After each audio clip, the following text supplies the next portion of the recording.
Assalamualaikum warahmatullahi wabarakatuh. Alhamdulillah, wassalatu wassalamu ala sayyidina Muhammad Rasulillah wa ala alihi washabihi wa man tabi'ahu hudah wa la haula wa la quwata illa billah, amma ba'du. Alhamdulillah, kita sudah melaksanakan 8 hari istighosah. Ini 8 hari istighosah ini dalam rangka 1 abad Nahdlatul Ulama.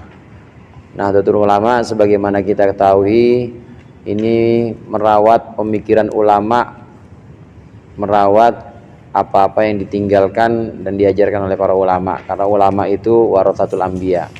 Ada 3 hal yang penting kita ketahui sebagai warga Nahdiyin. Yang pertama fikrah, yang kedua harokah, dan yang ketiga amaliyah. Saya mulai dari harokah dulu. Harokah itu artinya pergerakan warga Nahdlatul Ulama atau NU ini harus selaras. Artinya memang pergerakan dari bawah ke atas secara struktural maupun kultural ini harus selaras dan sejalan. Artinya jangan sampai ada warga NU yang pergerakannya, harokahnya itu tidak sejalan dengan pengurus struktural. Dulu sempat terjadi juga tuh, udah ketahuan dia MWC, ketua MWC, tapi manggil Yai Said sas aja. Sas dibilang sas, Yai Said dipanggil sas, padahal ketua MWC. Namanya harokah, pergerakannya nggak selaras dan nggak sejalan dengan pengurus NU. Nah ini nggak boleh terjadi. Harus selaras pergerakan kita harus selaras dengan pengurus besar Nahdlatul Ulama dari tingkat pusat maupun dengan tingkat-tingkat di bawahnya seperti pemimpin wilayah, pimpinan wilayah, PW, PC. Ini harus selaras harokahnya pergerakan. Ini yang pertama harokah. Kemudian yang kedua ada yang namanya fikroh. Fikroh itu pemikiran Nahdlatul Ulama dari bidang-bidang keagamaan itu paling tidak bisa dibagi menjadi 3. Pemikiran fikihnya.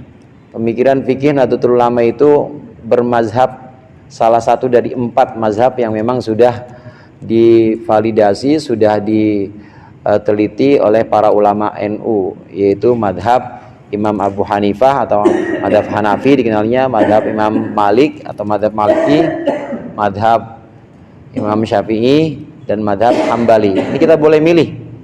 Sebagai contoh, jilbab yang digunakan oleh Bu Nyai dan juga orang-orang tua kita dulu, nyai-nyai kita dulu, itu jilbab yang biasa-biasa aja, nggak pakai cadar. Itu madhab Hanafi, madhab Imam Hanafi nyatakan bahwa aurat perempuan itu sama halnya dia di dalam sholat maupun di luar sholat, ya aurat perempuan seluruhnya kecuali muka dan tangan. Jadi boleh dibuka muka dan tangan menurut madhab Imam Hanafi. Nah kita boleh memilih salah satu dari 4 madhab ini secara pemikiran fikih. Kadang-kadang kita juga fikih pakai Imam Malik. Waktu umroh supaya kita nggak batal terus, ya pakai Imam Malik yang memang persentuhan laki-laki perempuan bukan mahram itu nggak batal, wudunya wudu Imam Malik. Ini secara fikroh kita harus fikroh yang sifatnya Nahdlatul Ulama juga. Jadi pemikirannya harus pemikiran fikih yang memang sudah yang memang sudah diuji dan juga sudah benar-benar valid. Fikroh, pemikiran yang pertama di bidang fikih. Di bidang akidah, pemikiran akidah, ini kita ikut Imam Abul Hasan Al-Asy'ari yang ada di Tawasul situ, dan juga Imam Abu Mansur Al-Maturidi.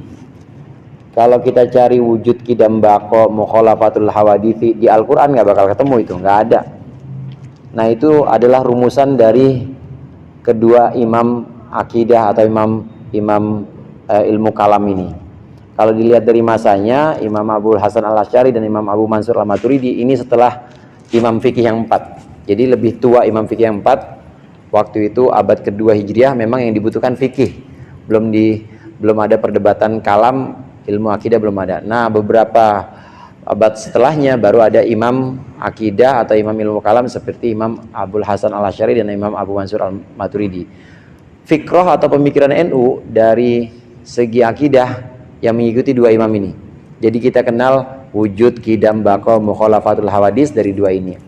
Dan kita mengenal bahwa dari manusia amal perbuatannya itu secara hakiki itu adalah perbuatan Allah. Namun manusia punya kasab atau punya satu upaya untuk menentukan menentukan pilihannya. Dia mau berbuat baik atau buruk, itu udah tanggung jawab manusia. Namanya kasabnya itu sudah ada. Ini semua ada dalam pembahasan akidah dan pemikiran yang kita pegang. Fikroh NU itu mengikuti dua imam ini. Kemudian pemikiran yang ketiga, NU itu dari segi ihsan atau akhlaknya, yang nanti terusan ke bawahnya atau cabangnya itu menjadi pembahasan tasawuf. Nah, kita mengikuti Imam Ghazali dan mengikuti Imam Junaid al-Baghdadi. Oleh karena itu di tawasul itu disebutkan semua, karena itu adalah imam-imam para ulama-ulama yang memang pemikiran-pemikirannya itu menghidupi pemikiran-pemikiran kaum Nahdiyin. Itu ditawasuli semua. Dan insya Allah kalau kita ikut NU, maka sanad kita nyambung kepada imam-imam ini. Nyambung keilmuan kita secara pemikiran itu nyambung kepada imam ini. Imam bidang fikih maupun imam bidang kalam maupun bidang tasawuf seperti Imam Ghazali dan Imam Junaid al-Baghdadi. Jadi yang pertama saya ulang lagi, harokah pergerakannya kita harus selaras. Kemudian yang kedua, fikroh atau pemikirannya kita harus pemikiran yang sifatnya memang sudah sistematis, tersusun dan sudah sangat ilmiah melalui 3 bidang itu, bidang fikih, bidang kalam atau akidah dan bidang tasawuf. Nah, yang ketiga yang penting di sini sebagai warga Nahdiyin yaitu amaliyah kita. Ada fikroh, ada harokah, ada amaliyah. Nah, amaliyahnya kita juga khas amaliyah orang-orang NU seperti tahlilan, maulidan, itu amaliyah. Itu udah ciri kita tuh. Orang NU harus memenuhi 3 ciri ini.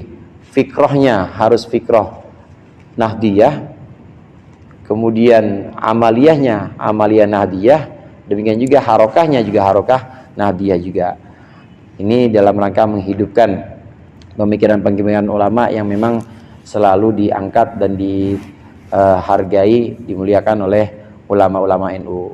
Di 1 abad Nahdlatul Ulama ini kita istighosah, sudah sampai ke malam ke-8. Mudah-mudahan dengan istighosah kita memohon kepada Allah keselamatan, kemaslahatan dan juga kebaikan untuk Jam'iyah Nahdlatul Ulama, dan tentunya keselamatan, kemaslahatan dan juga keberkahan untuk seluruh bangsa